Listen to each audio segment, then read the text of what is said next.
Good morning, everybody, and welcome to this morning's edition of Techsavvy. Thank you for watching, and today's subject is a really core skill, perhaps one of the most important skills in IT that you need to learn. And this particular skill is called copy and paste. Now, to some of you, this will seem like a very usual skill, and you're au fait with it. But what I want to do today is show you why we think it's an important skill, or why I think it's an important skill, and also why I think it could have good use for what you're trying to achieve and do with your work.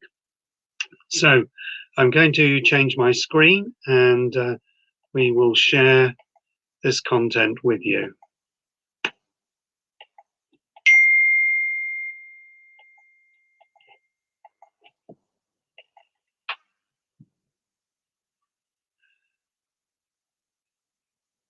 Right, so here we are. This is a piece of text ready to be copy and pasted. So I've got a Word document up, and what I want to be able to do is copy that text across and enable it to be brought across the page and repeated and replicated. So it requires highlighting. This is the first and most important skill of how this works. So let's introduce you to the rubber band. Now, the rubber band, in my ideas, is the ability to highlight all of that text from the top left to the bottom right. Or conversely, it can be done the other way around, from the bottom of the text to the top.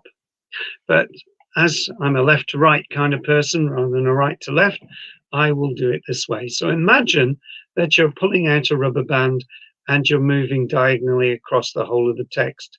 So I start at the top and I move all the way down to the corner. This means I capture all the text in one go. Now, there are lots of different ways that can work. I could work the other way, which is going from the right and pulling my diagonal across to the top, and that works as well.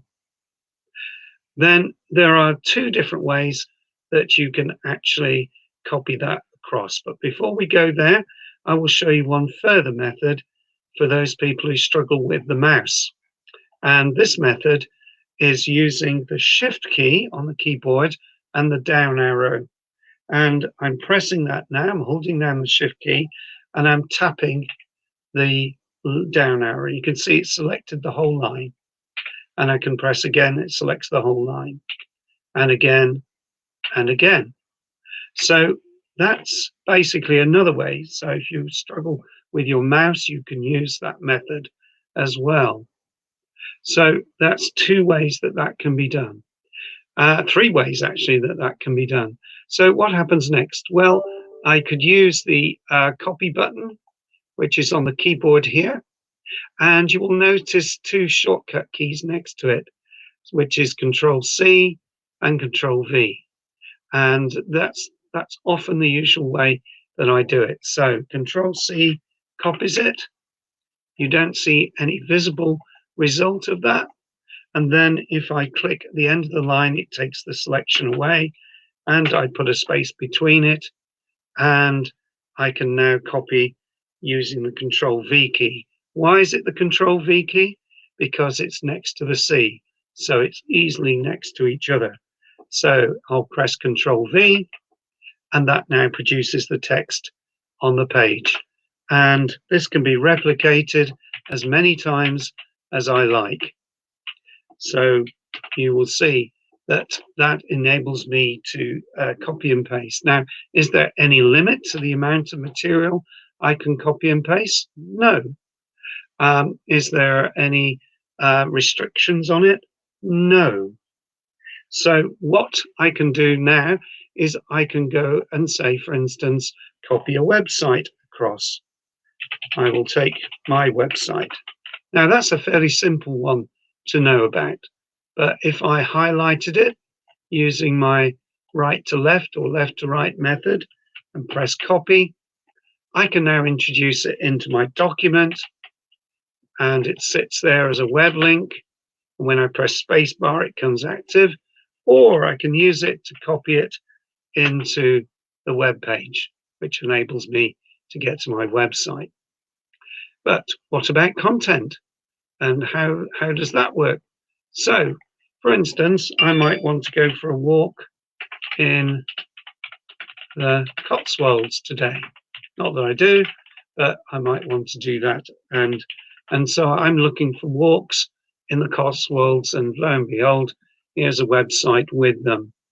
So Cotswold Walking, download our free trial, the Cotswold Ways, and there are different activities there.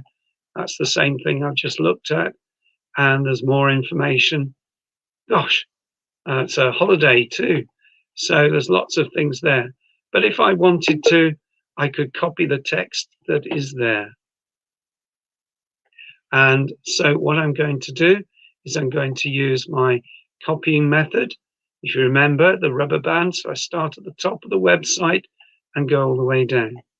This method works really well if you wanted to actually just copy a part of a sentence or a little bit. So you can see I'm holding my mouse button down for that. The other method I could use is the shift key one, where I start at the top and try and do that. Now that's actually not easy on this thing and will not allow me to do it. So that's a good point. I'm glad we've learned that. So I'll just take this part of the sentence, and now using the Control-C key, I could also use the right mouse key over it and press copy there. So that's another way it can be done. And then if I click back over here and just create a little bit of white space, ready to receive it, I can now copy all of that text into my document. Say I wanted a set of instructions of how to get from one place to another, then that allows me to actually print it out and put it into an envelope, and then I'll be following the directions for the walk. So that's another practical use for it. So thank you for watching. That's it for today. I just wanted to show you a useful skill that might actually help you in the production of your tasks. Do remember that copy and paste, particularly on Office 365, only works with the shortcut keys, hence why I suggested using it. So do that. Do use Control-C for copying and Control-V for paste. Do follow our other podcasts and webcasts. You'll find it on my website. I'll just put it down here so you can see that. And I do 3 shows, different kinds. The At Show on a Monday afternoon at 2:30ish, and there I look at specific assistive technology ideas and thoughts and products and interviews. And then on Thursday evening, around about 9, but probably later, I publish a short 5-minute podcast on a particular assistive tech. This week, it's Browse Aloud and Reach Deck, which enables you to assess your site for accessibility. And then as Friday, we look at skills for people with who need to update and get their skills moving. So thank you for watching. Look forward to seeing you next week. Bye for now. Bye.